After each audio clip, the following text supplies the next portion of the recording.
Have you ever had like one frustrating day after another? I'm sure we've all been there. And of course we've been there. One of the problems is that we need to get out of our room. No, really, no kidding. Get out.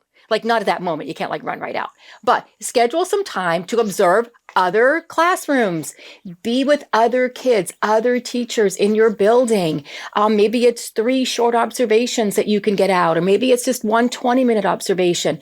But if you can get out and see even some of the same kids you have in a different audience with a different teacher, it can make a huge difference, and it can help us to relax and go, oh my gosh, okay, so this looks different over here, or this looks the same here. But to realize that you're not in this all by yourself. And I always pick up different techniques in every classroom I go into, and it really helps to fill my toolbox.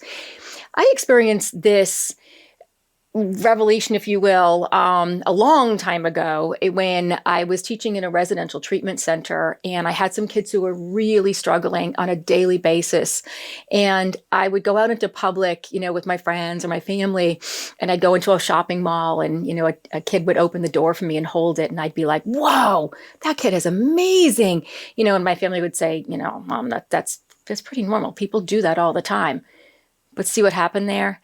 I was kind of stuck in my room all the time, that my reality was really skewed.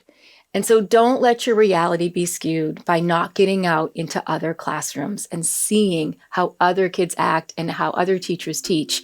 It really, really is helpful.